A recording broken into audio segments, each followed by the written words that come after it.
We did a Arca live in my house. Wow. To raise money. Sorry. she was like, Love Arca.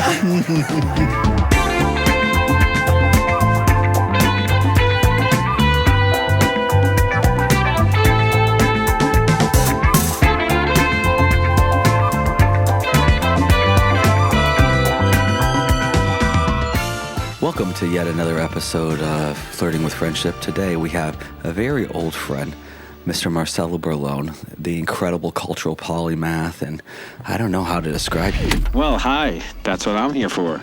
Marcelo Burlon isn't supposed to exist. He's an enigma.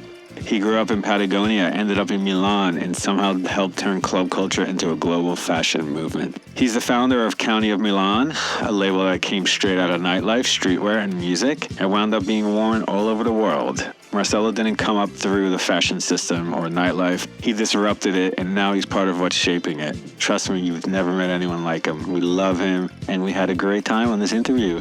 As you'll see, we wigged out. I'm just a friend. You're just a friend. And that's what we're here for, is to talk about friendship and, talk about our life. It's incredible. Like, we met the night that Whitney Houston died. Yeah. Which was like, I think we found out in the middle of the party. Yeah, it was a very emotional night because you play actually one of the remixes. Want to dance with somebody it wasn't even the remix. I finished with the original. And everyone was just like flying around and crying, very emotional. Oh, I love Whitney. Yeah. So you've been out since the 90s, and, I've talked about before on the show, so many people that we meet are through nightlife and this kind of crazy cultural lives that we lived, and these enriched lives, through club culture, through queer culture, have really made us into these people that we are today. And people see the end product, but they don't see the beginning. Let's talk about it a little bit, because as a friend, we've always had passing conversations, but I want to hear a little bit about your story. You came from Patagonia, which is crazy. I mean, I'm also a farm kid. Yeah. The farm kids are the best because we have to get out. Yeah, absolutely. When you're a little special. Well, I got to Italy when I was 13. I was super young with my family. We all moved to Italy just to work. We're like a working class, working in shoe factories. And then, cleaning rooms with my mother in the weekends, like really working hard. I was 14. And then I discovered the clubs. I was 14, going out like Sundays afternoon. Yeah. I was like an hour down Riccione. Riccione. It's called Marche. Uh-huh. And back in the days, in the 90s. Riccione was it. That was crazy. Yeah, everyone was playing. Yeah, Morales, all that. Yeah, everyone. And then, I became... I started dancing. They pay me to dance on Sundays. And then they say, why don't you start like properly Fridays, Saturdays, and Sundays? And I was like, let me check how much I make per weekend. Yeah. And I was like, Mom, I'm going to change. I got a new job. Yeah. And I was already, almost 16, And then I started working in the club night. Well, that's incredible. Like, being part of, I think, that culture at in a young age really shapes, I think, so much of who you become. Like, I remember when I was young with Magda and all these people, but through them and through this music, I really found art, fashion, so much more outside of just the music. Is that how you also got into fashion, or was through, like, nightlife culture? Well, back in the days, that is so bad to say. Back in the days, we were dancers. We danced. We were like dancing and MC, like presenting, introducing the DJs, and doing PR. So, we had like our kind of like icons. We used to love Margiela, Jean-Paul Gaultier, Helmut Lang. Especially at that time in fashion. That was like the supermodel. It was the height. The nightlife was very related to fashion at the time, Always making like money to buy a new shirt or something new to show like in the weekend and stuff. So that's how we started kind of like relating to fashion. Yeah. And then after a few years, I became kind of like a character in that area of Marche Riccione, doing like club advertising. Kid. A club kid doing advertising for but like the idea of club kid where it's like you become a persona of the nightlife, you know? Yeah, and especially the brands at the time, they kind of like use us to promote their products and stuff like that.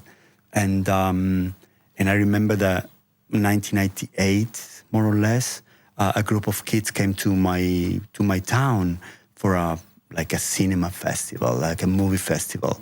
And they were like, "What are you doing in this place? You should come to Milan." And I was like, "Oh, yeah, but what shall I do in Milan? I don't want to work still in the nightlife." And they were like working for Prada, Miu Miu. Yeah. And we were like 21. Yeah. We were super young. They had already like amazing Jobs. jobs in the fashion industry. I was like, fucking hell. So I moved to Milan. Okay. And then I make this party. I used to share a big apartment with these kids. And we make like a carnival party once. Everyone came.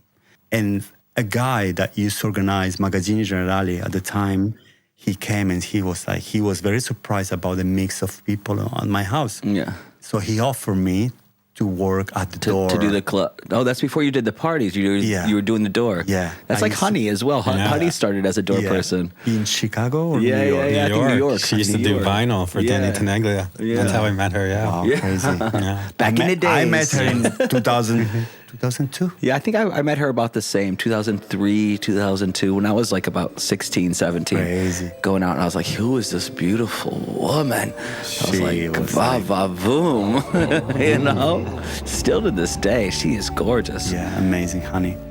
Anyway, back to Milan, back to Magazzini. working at Magazzini Generali, Yeah. and that was the place where everyone used to come, like all the fashion industry. Back when like club culture was like people would go every week to the club, you know? Every week. That's every what week. people don't really get now. Like the community that we built in clubs before was so important into like how this whole culture started and how much fashion and everything developed. It was just like kids out hanging out with each other. Yeah. You know, I think now everyone's inverted with their phones and everything else, but so much about community is about going to places and being out. Absolutely. Right? And the beauty was that you can go out to a place and without calling anyone and you find your friends there, you know, it was just so different. Yeah. And then working at Magazzini, everyone was coming, you know, Dolce Gabbana, this and that. One night, Domenico Dolce came from Dolce Gabbana and he say, "I have a job for you."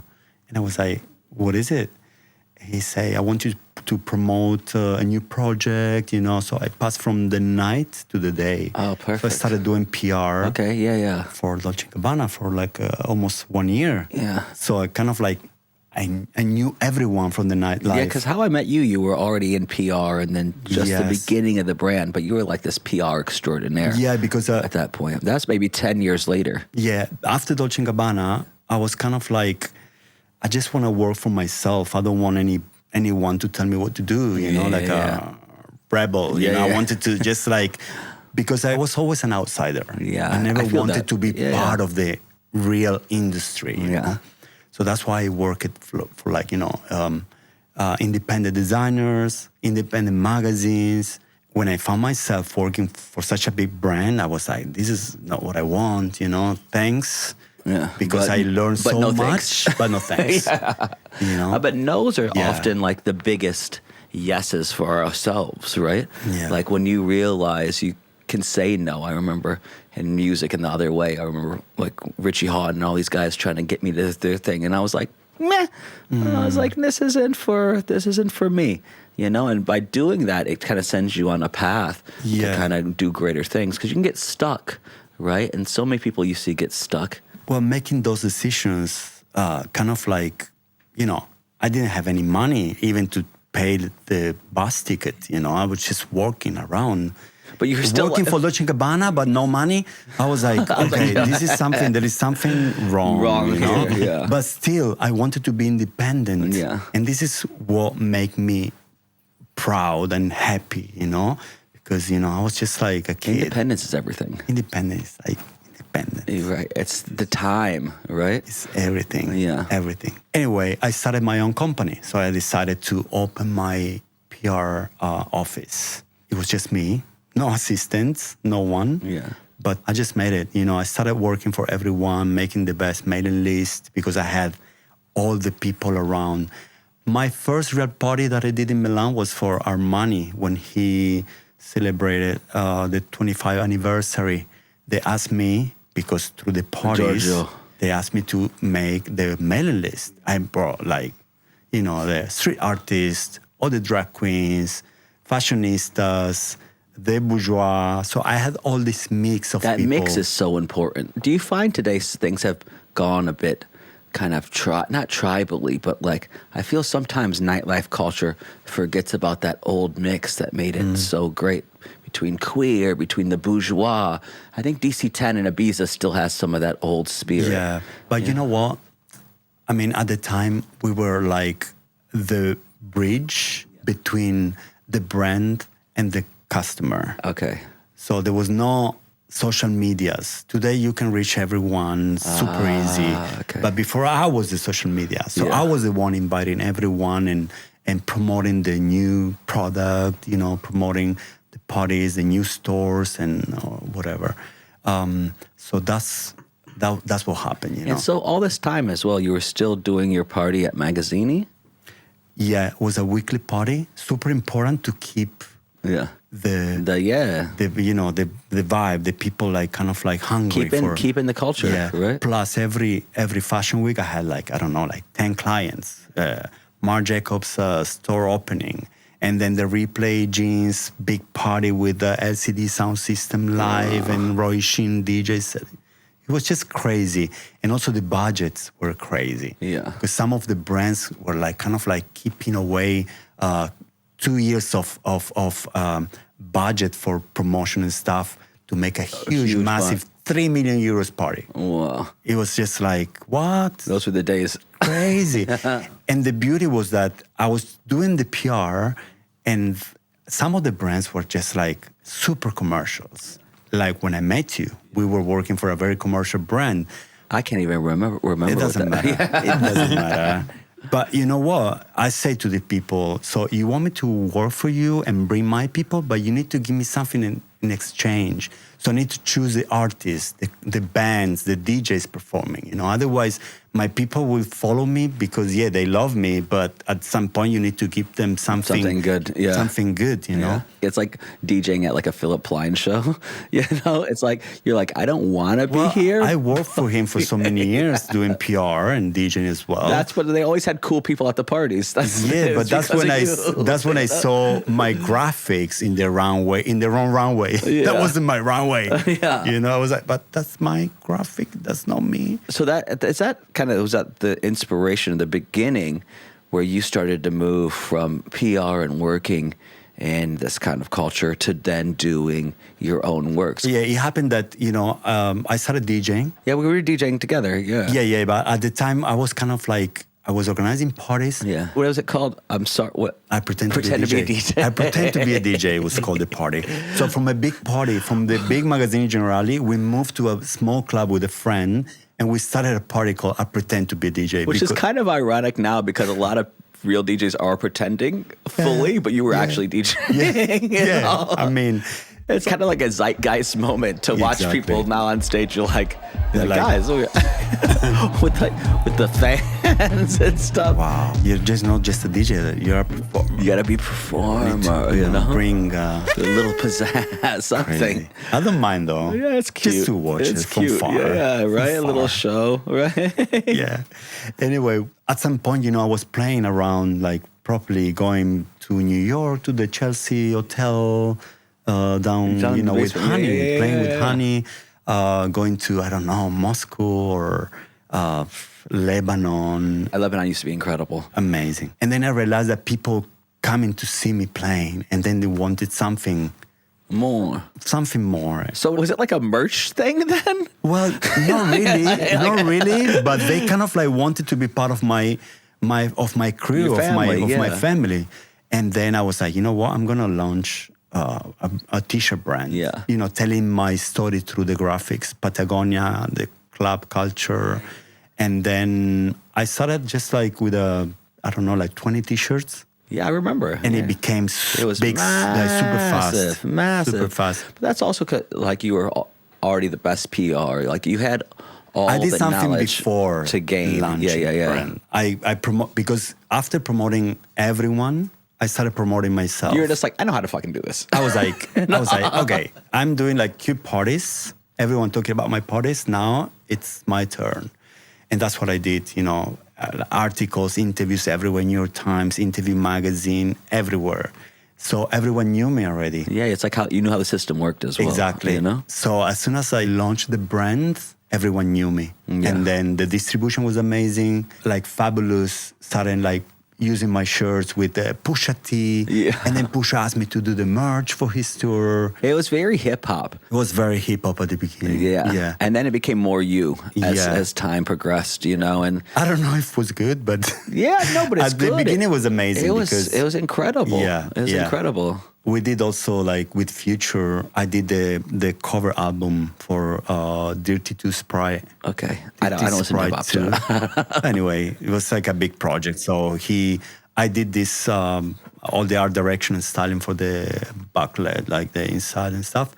And then he came to Milan to perform at my party. So That's what I was kind of saying. Like, you're almost in like that Virgil kind of territory of this polymath, like really like the culture. What I've always appreciated from afar about your works and who you are is this total cultural appreciation and the understanding of so many different small things and moments from the past and how you kind of reinterpret those ideas and comfort and kind of fashion. I mean, there's so few fashion designers, you know, who really you see out and involved in a way that like you can see how their work is inspired by the life that they live. Yeah. You know, like you live a kind of aesthetic life throughout your entire life. But when you're a creative person, I think that creativity can't leave you just for one thing, right? It's like you're creative for life. yeah, it's part of your life. It's a creative I mean, life, right? Absolutely. In so many ways, you know, from the friendships that you have. Yeah. And so the show's about friendship, you know, really.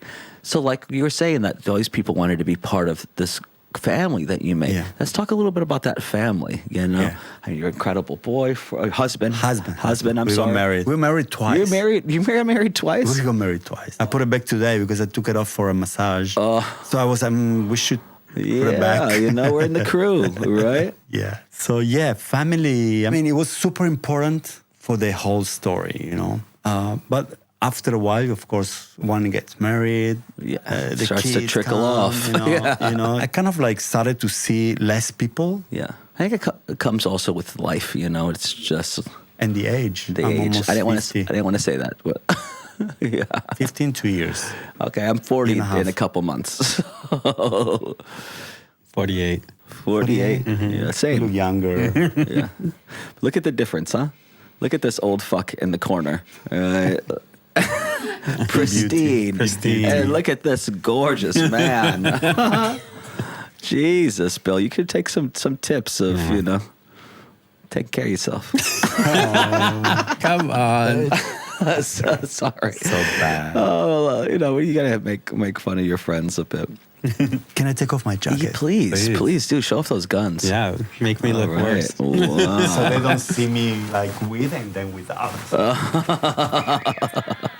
So let's go back into, we were talking about family. You got into this because of all these different periods. But when you were creating your business, did you then tap in to all those people around you and creating that community and still keep those people with you? You know, at the beginning it was just like, I was building my brand and of course helping others to build their own brands. Yeah, you know? yeah.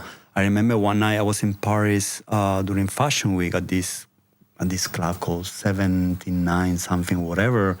Virgil was playing. You know, he invited me. I was like, hey, we met in Miami a few months ago for Art Basel and then Paris. And I was like, Virgil, what's going on with your brand? He used to do Pyrex. I remember Pyrex. I remember Pyrex. The Pyrex Arena, remember in Italy they had? Yeah, he sent me like a box with like a few But stuff. those were like, it's funny too, because they were just blanks that they just... He was just like champion shirts with like printing some stuff on top, some Caravaggio, painting, whatever. So I asked him about the brand. He was like, no, I can't, produce anymore with the name Pyrex because the Pyrex glass company sued them. No, they were like, we won't sue you, but you stop. should stop. Yeah.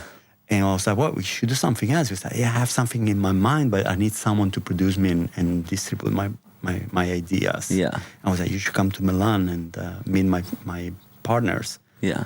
And then that's how Off-White started. Incredible. Yeah. Incredible. I didn't know you guys' story because We it have a actually story. makes a lot of sense. I mean, Virgil was the best. Yeah. Like Yeah. I've never met someone so into so many things. Yeah. Like the excitement he used to get from like talking about the most minute little kind of cultural details. We had this thing where he's from the Midwest and I'm from the Midwest. You know, we're both these kind of black suburban kids, right? And every time we were together or spoke, it was just these really in-depth conversations about our youth and kind of like, you know, he would do things and would get really into it and be like, because I'd get the references, right? And it's like so few people, like also your thing with where you're from, you know, it's so important how our youth dictates the people that we become and our influences while still taking in so much more. Like your experiences with Virgil, how was that relationship formed? Yeah, well, of course we met in a nightclub. Yeah, like know? everyone, right? Like everyone. It's just like it's part of our DNA. Yeah. You know, it was just very special. You know, he was a special guy. It was so incredible. Everything and everyone he touched and meet, and he was just giving love to everyone. And the kindness was incredible. He teach us a lot, like really a lot. And he left a lot too. Yeah, you know? Yeah. He left like a big amount of inspiration for the new kids, the new generations. It was super special. You know, we were sharing like the same building. You know, I think at some time we had like a few designers in common, or whatever. The company that's how it works. My partners also were kind of like, okay, this is a new wave, a new kind of like story coming up. And that's how, and then Francesco came and we launched Palm Angels. So I started bringing people to the company and launch new brands. I really want to talk to you about this because when creating this kind of collective, like seeing the collective, how did you then go to form this idea and like reach out to people? Because when you see these like similarities between friends and other things, I think when you realize the cultural whole is bigger than like, hey, I'm doing this, but you're doing the same thing kind of, and we're all friends. How do we collectively come together? It's like Andy Warhol's factory. Exactly. You know, that's what he exactly. did. You got a Peggy, you got a Lou Reed. Exactly. You know, you got this whole like thing. We're all hanging out. A few names, you know. Yeah, Patti Smith, you know, but you're all hanging out, and then you'd realize, like, guys, if we come together, maybe the sum of these parts are bigger. I just want to know how you kind of created that. You always need a leader, someone that decide or put everyone together. So who is the leader? Well, I don't want to say it. Say it. I don't want to say it. But no, you always need someone to push like everyone else. It makes sense. It makes super sense, especially because timings are totally different from Andy Warhol's to ours to, you know, today. Today's totally different. The market is totally different. Yeah. The reaction is totally different because, you know, today is everything is super fast. But I think even where like with Pascal, like even the people we've had on this show, right? Like we had Felipe, we had Pascal and Mirinda, all these friends that we have in our kind of perimeter, right? It's like this kind of new idea of living, you know? Well, not new idea of living, but like this kind of cultural way of living, and like this gay and straight and this mix is kind of... There is no distinction anymore. There's no distinction, right? You know? Yeah. But it's like, I feel like right now so much in dance culture per se, like so many things have become this really segmented different parts, where in reality there is a movement of people who are just open to life, you know, and I think in giving to life. Well, you know, Pascal is doing a brand, the collaboration. Yeah. But it's not just about branding, but it's about but this everything, kind of, you know? a fanzine, or, you know, like making records or a magazine together. Fanzine. That's a nice idea. Yeah. Hey. Write that You down. heard it down. here first, you know? Yeah. What do you think the trends of kind of fashion and life? I think we're still I have stuck no in that idea 90s. about trends. You know, I live in the countryside with my dogs and my husband. You know, like I'm totally out. But that's how I think you stay in, because I'm the same way. I don't know what the fuck is going You know, on. when I go to, you know what? When I go to DC10, I do looks. I try in front of the mirror. What should I wear? And, you know, for me, it's such a special moment because It's I don't do nothing fun. every day. Like, Yeah. you know. But I don't know anything about trends today. You know, today everything counts. You know, it's like. But you see cultural things happening, Yeah. right? And it's like when you see, I think we all are, you know, we're all on the internet and you all see kind of moments. I mean, I think we're entering a really weird economic and kind of political time right now. Don't go there. No. Yeah. Huh? You said go you said the other day we wanted to go deep. We wanted Let's to go. go deep inside, but in a different way. No, but I think in the just to see the kind of patterns. It's about pattern recognition, I think, in some way. And I think the kids, you know, it's a housing crisis time. It's a hard time for many people while other people are, you know, we're all doing quite well. You know, it's funny to see how that also influences both musical and fashion trends. You know, like vintage is so back because kids can't afford to buy new stuff, right? Yeah. Well, I have a project, a vintage project with friends. Okay, Which is tell pretty us about it. amazing. Tell me about it's it. It's called Morfin. Morfin. Online. Morfin.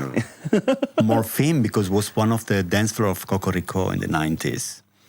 So this friend of mine, Max Iotti and Tommaso Vaiani, they collect fashion. Like the real like real one. collectors. The real It's like when collector. people are like, I collect records, and you're like, you have 500 records. You don't collect. Yeah, I collect records too, Yeah. by the way. No, but I'm saying, you know what I'm saying? Like when people are like, you're like, no, there's Yeah, people yeah. who really collect. Yeah. That it's like that really deep collect. obsession. Yeah. You know? So everyone, I mean, all the designers they have are like, you know, from the Japanese designers, Comme des Garçons, Yoji, whatever, and then Margiela, Gautier, like everything from the 90s, the first collections. Wow. So we put everything together and we sail around, like online, and we have in Casa Yondal Particular, do you know Okay. the store Particular? No. We sell all our stuff there. Okay, I'll go. So you see, like, you know, like a Junior Gautier shirt from the 1991, Oh, you know. wow. And of course, there is collectors around the world looking for those pieces. You know, there is a huge market behind. But also we sell books, records, you know, like It's the total. the Total. The total is Total. is You like everything. Total. I like it all. I do. From food to culture, everything. You know, it's like you have to live this total life. We were here with Pascal and Mirinda, and Mirinda's an incredible example. Miranda. I say But it, I call her Mirinda because it was like a fake Fanta from the 80s Yeah. in Argentina. The cheap Fanta was called Mirinda. Ah, that's right. That's funny. But she was talking about also this total aesthetic life, you know? And it's like, it's so important. I think when people see from the outside, you know, you see someone successful or doing this or doing that, they don't realize all the other kind of points of their life. That's like, it's not like I'm just like coming out here and playing music. It's like this total immersion into life itself, you know? And I feel like you're very much like that as well. The homes, the Patagonia. Patagonia is like your spiritual home, right? I know we've talked about it many times. And it is the end of the earth. Yeah, kind of, yeah. I think it technically is the it's- lowest point. It's a right? safe place for me. Yeah. This is where my family is now. They live there. You know, I open a paddle club. You ever been to a paddle club? Yeah, I play paddle. I'm such an addicted, like from paddle. I've never played. It's amazing. We should play. I do a party down Patagonia inside a maze, a big labyrinth. What? A huge one. Every summer is now. It's like, I want to come. you should come and play with me. Yeah, you should. Pretty amazing. Actually, you should come and play for us in Carnival. Every year, Where? I do this crazy carnival party in Rio. Oh, wow. It's like this party called Carnarara. It's like Carnarara. this. Yeah, it's like this mix kind of. It's a mixed party, right? Like a bit more queer, but like mixed for everyone. And it's this kind of socialist idea where about 10,000 people come, but we have tickets for 1,000 people who have like some extra privileges. But for those 1,000 people to pay, it pays for everyone else to come for free. Of course. It's like Crazy. the greatest, like kind of situation. But it's just so fun because we get everyone together, Manfredi, and we just go to Rio for some days in Rio. Rio. What happened in Rio stays in Rio. Stays in fucking Rio. Do you go to Carnival? I love Carnival. Oh, it's so good. I have customs though. Huh? I have customs. I don't like to dress up for Carnival though. I mean, Bill, I know you love a wig too. Love it. There's nothing like a bald man transformed in a wig. In a wig. The confidence. Wow, the confidence that comes. I like it backward. That hair, when you just feel it in the wind. We should bring some wigs. Oh, I can't believe I didn't bring should've. wigs. Yeah. Do we have wigs left, guys? Do we have the wigs here? Not here. There's one in the cupboard.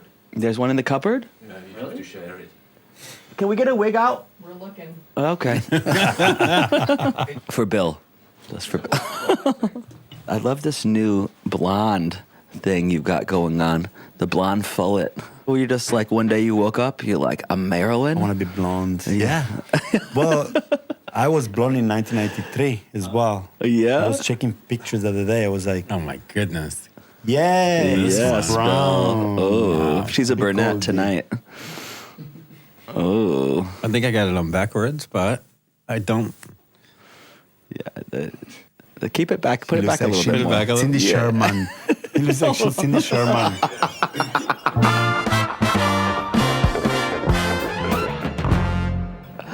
I always love the receding Yeah, me look. too. But speaking of like wigs and identity, I feel now is a time where it's like we stand for each other, and being someone who's been I started going to the gay club when I was like 15, 16, just because they let me in and I looked a bit like a twink and I just kind of played on it to be able to go out and listen to music. But like with your work, do you feel a pressure or do you feel like not a pressure, but a need to communicate your queerness? Because you think that people doesn't understand that I'm a No, queer? I don't know. No, I'm not saying that. It's like people don't see that I'm black. They don't get it? Like, They don't get it? No, I don't. I'm not saying like that. But Well, through my work, I think I did a lot for the community. Starting with the casting of my shows, like choosing transsexual girls or boys or whatever it was. And then I started my own foundation, which we closed it this year because it was super tough. yeah, foundations are hard. Foundations are like... It's worse than something- restaurants. Yeah, but we did like a lot of things to help the community. We did Arca live in my house Wow. to raise money. Sorry. she was like, Love Arca. She's got a little sugar in her tank. Don't you worry about that. that was hilarious. So for your foundation, you had done We thing did with a few Arca? events to raise money to help to open a shelter for transsexual girls So important. in Tuscany. We opened another shelter in Rome for teenagers they had issues with the family and stuff. But then at some point, was like I was just putting More all and the more money, money, yeah. more and more and more, and then we did one more festival in Milan with all transsexual artists, photographers, performers, singers, DJs, and we raised like really little money, and we couldn't even pay the expenses. Yeah. And I don't think it's fair for Yeah. me to put the money every time.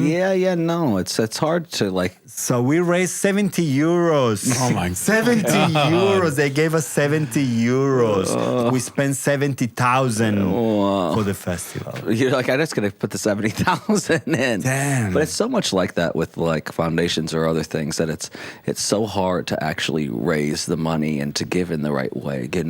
That's the idea of giving, and giving is really difficult, but it's so important to try, and just visibility is so important, especially today with the attack on so many gay, trans, and women's rights. It's like really a hard time. Very hard times. For so many people, Very hard, so especially for the politics these days are like crazy. So in Italy and America. in Argentina as well. Yeah, he's In the guy, Argentina the new as well. guy, right? Don't say, but yes. Yeah. We are living in a very tough moment. Yeah. All the countries. I everywhere. find, though, one thing about this moment being tough is as artists and, people who are creative, it's kind of inspiring as well, because in easy times, it's like, oh, whatever. But then in hard times, it's like, I need to get back to work. Yeah, especially because those moments bring something very, the dark side. And then, I think creative people are more inspired on this moment. By the darkness. By the darkness. The darkness. I like that. Yes. Oh, you said this. You like that? We used to have this friend who goes, it's dark but fun. Yeah. She likes that. She loves a wig and we found a gimp mask. The gimp. So let me ask you a question. What's next? What are you thinking these days? Just living your life in perfect beauty? Yeah. Yeah, harmony Or with ugly your as husband. well. I like ugly. Yeah, ugly is great. Ugly is beautiful. I'd rather fuck an ugly guy than a beautiful guy. I Sorry feel for my husband, but your husband is gorgeous. but he knows. But ugly is character. I find perfect aesthetics to be so unaesthetically pleasing. Like now with the lips and all this stuff and the fake, and it's just like, but not in the good way, not the gag in the good way. Listen, I retired last year. I know. I'm not That's working why I was anymore. asking what's next. A lot of investments, actually. Yeah. And the padel club in Patagonia, I play padel almost every day. Yeah, Taking care of my dogs and my husband. that's all you need left. Those are my projects. Yeah. Today, Do you think about ever getting back into work a little bit? I had a few proposals, but I'm not. Nothing interesting. Maybe yes, they were interesting, but I'm not. Not there yet. It was cute. It was amazing. I'm Yeah. super thankful because I was super lucky. You got It was in and happened. out. I was like, okay, next. Yeah, done. you're like 10 It was a 10 and done. Check. I wish I could do Yeah. that with DJing. You just launch a brand. No, I can't do fashion stuff. I'm too honest to be out and be like, yeah, this is great. What about you? Me? I just take photos now. Yeah, My DJ career.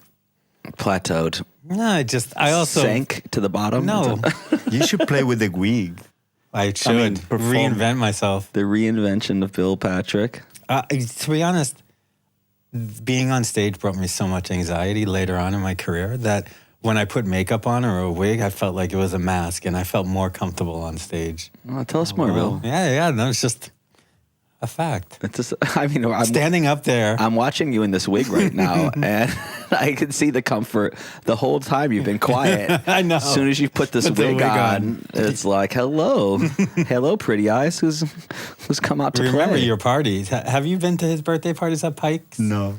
They were incredible. Yeah? We used to have these crazy kind of like, I don't call them fetish parties, but like fetish inspired. Yeah. Like things is like these 2-day takeover of Pikes. We'd have like we had cowboy fetish, and then we had ancient civilizations in space. The last one was like purgatory paradise, like everyone that you would meet in purgatory. Too bad for heaven, too good for hell. That's I think the perfect zone is in life. You like to dabble a little bit. You're like, I have a little sin, but come on, just leave me in the center. So good. Bill, you got something on your phone that's more important to Yeah, do? the camera. This could get better. This is not the cut I usually like. Oh, that! Oh, wow! Hide Enchiladas. Oh my gosh! All you needed this whole. It's kind of the same back hair as The you. hair in the back? Yeah, comb mullet. over in the front, like a Australian little mullet. side pony. Yeah.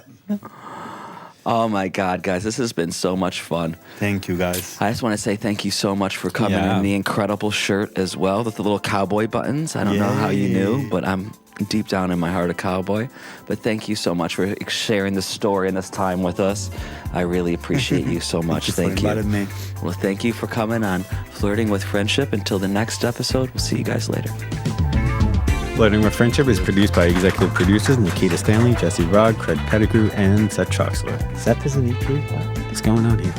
Their co-executive producer is Lee Adams. Aaron Kulik is our live production director. He's also a VFX and motion graphics supervisor. Our director of photography is Lucas Strebel. Yes, we filmed this. You can go watch it on YouTube. Which brings me to Veronica Gessa, our incredible set designer, also known as Moki Baby or Moki. Check her workout. It's really incredible. Again, watch it on YouTube. Our editor is Tyler Christie. Our sound design and original composition is by Jasper Van Dyke. Seth was our music supervisor. Wait a second. No, he's not. I'm pretty sure I was.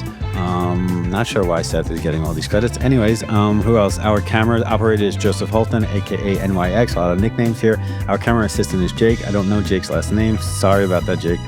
It's Jake Smith. Our production sound mixer is Joel Yule. And last but not least, big thank you to our team at Kizzy Music for all of our additional music and to TV Store Paris for their help in our set design. That is it. I'm out of here. Bye.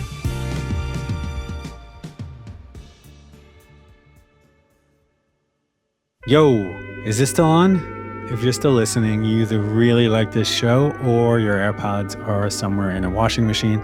Either way, thanks for sticking around. That was Flirting with Friendship, and we're doing this again week after next on Tuesday and every other Tuesday after that, unless the grid collapses or Seth forgets what day it is. Once again, this was a Stratasonic production. Yes, somehow this is professional. And I'm legally obligated to tell you to follow us on all social media platforms at Flirting with Friendship. Watch the video podcast on YouTube, subscribe, leave a review, rate the show, and send it to someone else. Remember, be good to your friends. And if you can't be, well, call us and tell us why.